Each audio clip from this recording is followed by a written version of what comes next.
Personally, I think it's high time we do a part 2 of the top 10 most powerful street level heroes. Do you agree?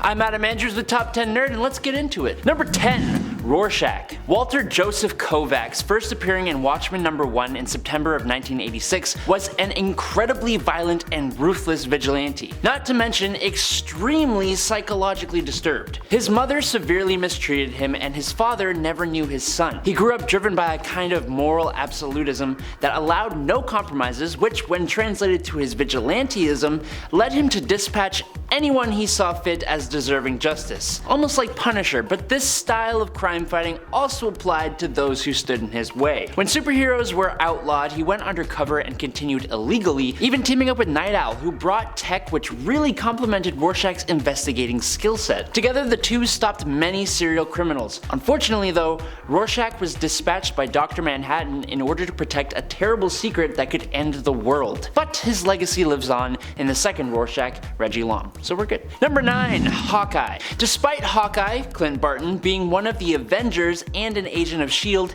he has a strong reputation in the source material as a street level hero at times, with adventures that have made for some of Marvel's more personal stories, especially with writers like Matt Fraction, who made the character's probably greatest run. It tells an intimate story of how Clint Barton lives his life when he isn't really in the glamour of Avengers level status. Because let's be honest here, Clint Barton is a very underrated Avenger, and it's understandable why. He is a guy with a bow and arrow. An extremely dangerous guy, but you put him next to an Asgardian god or like a Hulk, who he technically is taken out, although emphasis on the technically, and yeah, he doesn't look that impressive, but trust me, there's a reason he is on the Avengers. Is Hawkeye a street level hero? I saw a lot of people mention Captain America in the comments of the last video, and I debated it for a while, but I simply don't think he has one. Is a character still street level even if they participate in global threats? Let me know your thoughts in the comments down below. Number 8.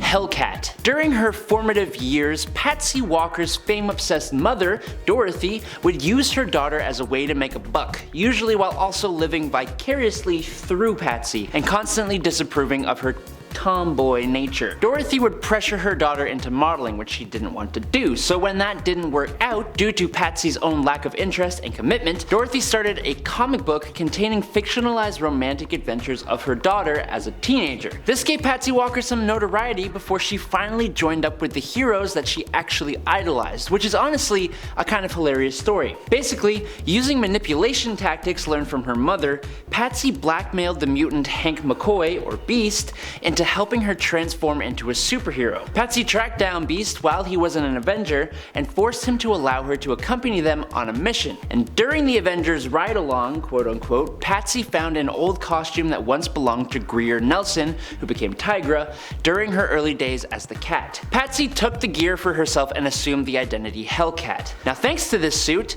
plus her natural ability, plus experience over time with training from Moondragon and her husband Damon Hellstrom, Hellcat has become a force to be reckoned with. I just kinda hope she shows up in She-Hulk, but probably not. Number 7. Punisher.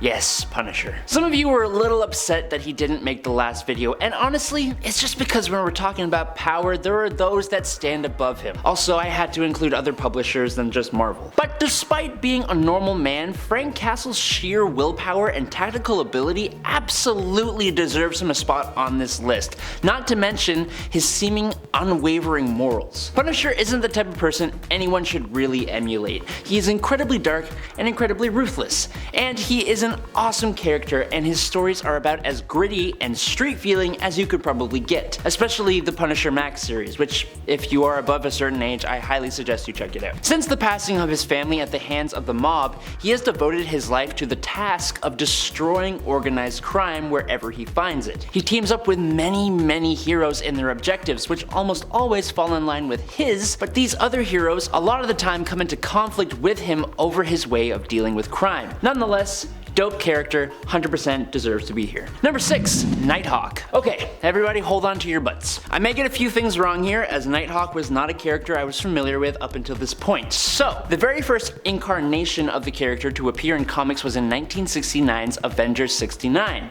as part of the Squadron Sinister. The Squadron Sinister was actually created by the Grand Master in the image of the heroes of Earth 712, the Squadron Supreme. So the Squadron Supreme was basically Marvel's version of DC's Justice League, with Nighthawk as a kind of parody or homage to Batman. On both Earths 712 and 616, Nighthawk is Kyle Richmond, but on 712, the original, or real Nighthawk, was a multi-billionaire whose riches were built through his father's criminal enterprises, leading him to choose to use the money for good instead of evil. The 616 version of Nighthawk eventually turned his back on the rest of the Squadron Sinister and on villainy altogether, joining the Defenders as a longtime member in the 70s until his apparent passing. But he's since returned to life, even training a successor named Joaquin Pennyworth before retiring. Due to a potion, Nighthawk possesses various superhuman physical attributes such as strength, stamina, durability, agility, reflexes, and senses due to the unique nature of the potion, though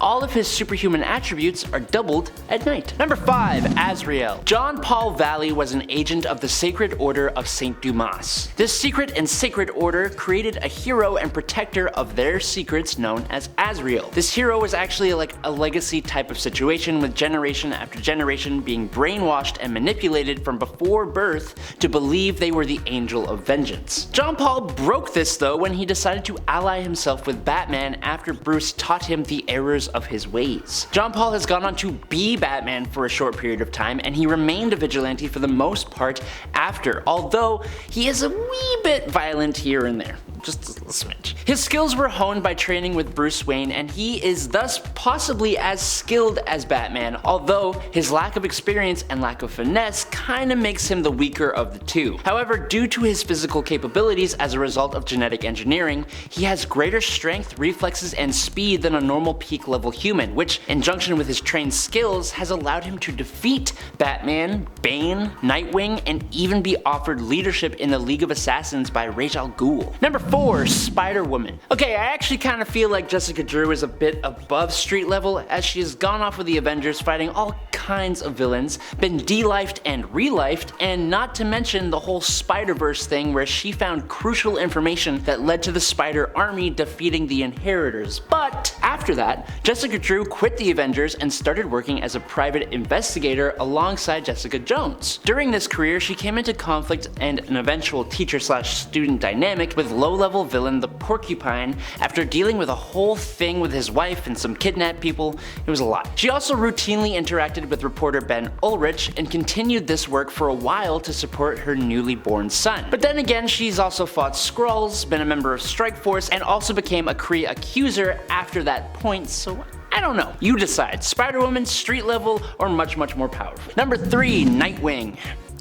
Yes. Of all the members of the Bat family, Dick Grayson was not only the very first, but for a lot of people, including me, he is the favorite. Born to a family of acrobats, orphaned, and then taken in by Bruce Wayne, Dick became the very first Robin, appearing in Detective Comics number 38 in 1940, created by Bob Kane and Bill Finger, and illustrated by Jerry Robinson. As you can imagine, he has a long history, and as such, a large amount of experience and proficiency. He was the leader of the Teen Titans for a while, and when his Robin career comes to an end, he becomes Nightwing to honor another hero by the same name after being told the story of the Kryptonian hero by Superman. He has gone on to take the Batman mantle a couple of times, but honestly, it was in 1995 and 1996 when he received his own stories that he really became his own. To set Nightwing apart from Batman, he was given his own city, the decaying harbor town known as Bloodhaven, which was just north of Gotham. For that reason, it allowed him to be close enough to Gotham to stay part of the Bat family, as well as have his own city and series of adventures,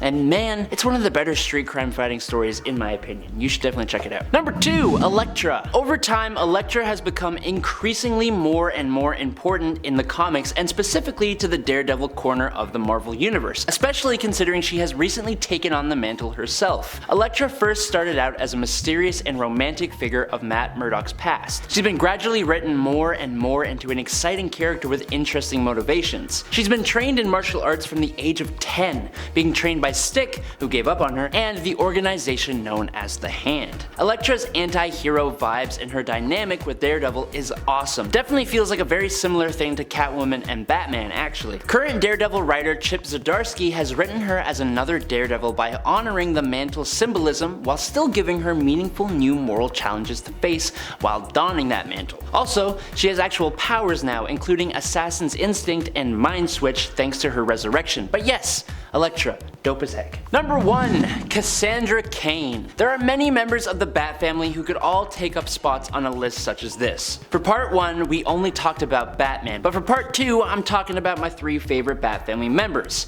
and Cassandra Cain is definitely the number 1. As the daughter of 2 incredibly capable assassins, David Cain and Lady Shiva, Cassandra has grown up being trained by her father in isolation and with nonverbal communication for the same kind of life. Thanks to that, Cassandra has superb body reading abilities and has made fighting her quote-unquote mother tongue, being better than even Batman. However, this upbringing has also rendered her dyslexic and with speech impediments when she did learn how to speak. After seeing a man she took down pass away at a rather young age, it changed her perspective on things and she turned her back on her parents. She eventually became a member of the Bat family as the 4th Batgirl, and then moving on to become Black Bat and then Orphan. Also, her new 52 costume is sick. Alright my fellow nerds, that is it. That's part 2, but now I've given you these suggestions, I expect we will be taking this into a discussion in the comments to see who was or who was not a good choice for this list. And hey, while we are having that fun discussion, drop a like and subscribe here at Top 10 Nerd for more videos like this one. Make sure to check me out on Instagram at _schmadam, and until next time, just stay safe and peace out, nerds.